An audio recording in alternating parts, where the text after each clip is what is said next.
You know, there's an unspoken rule in every office. It's not written in any employee handbook, not discussed in orientation, and definitely not mentioned during performance reviews. The rule is simple: never underestimate the quiet ones. I learned this the hard way, or rather, Marcus did. I'm Sarah, and I've been working at Digital Dynamics for 7 years. Started as a junior analyst, worked my way up to operations manager. Nothing flashy, nothing dramatic. Just steady, reliable work. The kind of person who remembers everyone's coffee orders and somehow always knows which printer has toner. Marcus joined our team 6 months ago as Director of Strategic Initiatives. Fresh from some Silicon Valley startup, armed with buzzwords like synergy and disruptive innovation. He had that particular brand of confidence that comes from never being told no. You know the type. The first red flag was during his welcome meeting. Marcus looked around our modest conference room and said, quote, "We need to optimize our human capital and leverage our core competencies." Translation: he wanted to fire people and take credit for their work. But here's what Marcus didn't know about me. Before Digital Dynamics, I spent 3 years at Morrison & Associates, the law firm that handles all of Digital Dynamics' legal work. I'd processed hundreds of employment contracts, severance agreements, and wrongful termination cases. I knew every loophole, every clause, every protection our company offered. Also, my college roommate Jennifer?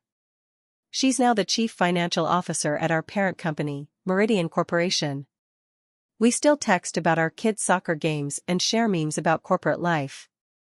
The second red flag was Marcus's treatment of Tom, our senior developer. Tom had been with the company for 12 years, built half our core systems from scratch. But Tom was quiet, methodical, not great at self-promotion.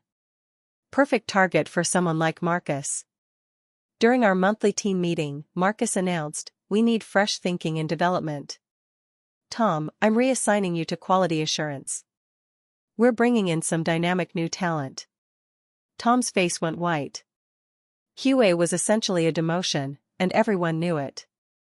I watched Marcus smile as he delivered the news, that satisfied smirk of someone who thinks they're untouchable.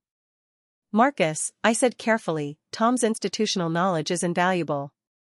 Perhaps we should discuss this privately first?" Marcus waved me off. "Sarah, I appreciate your input, but strategic decisions are above your pay grade. Let's stay in our lanes, shall we?" That phrase would come back to haunt him.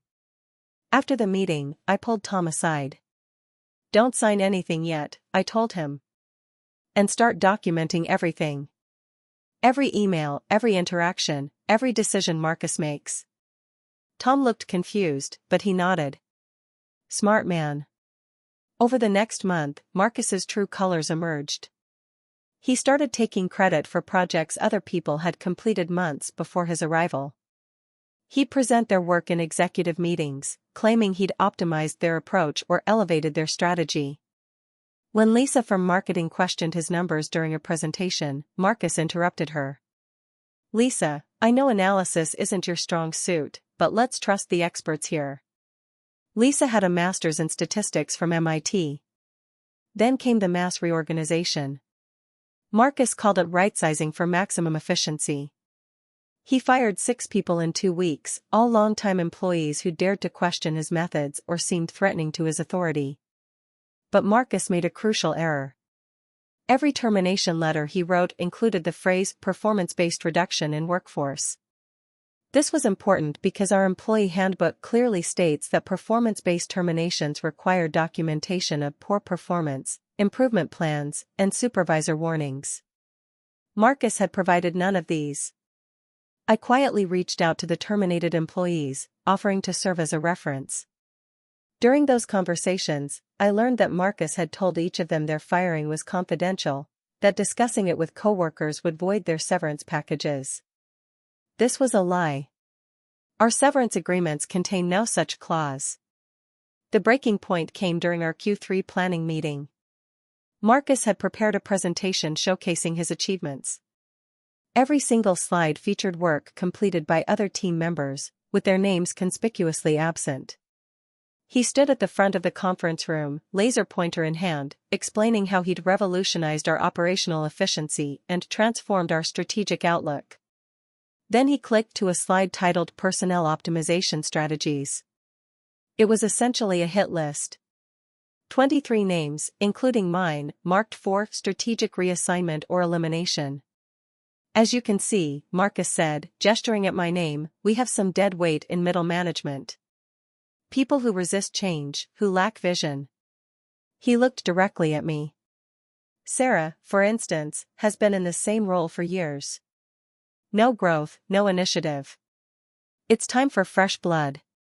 I smiled and nodded, taking notes like always. But inside, I was calculating.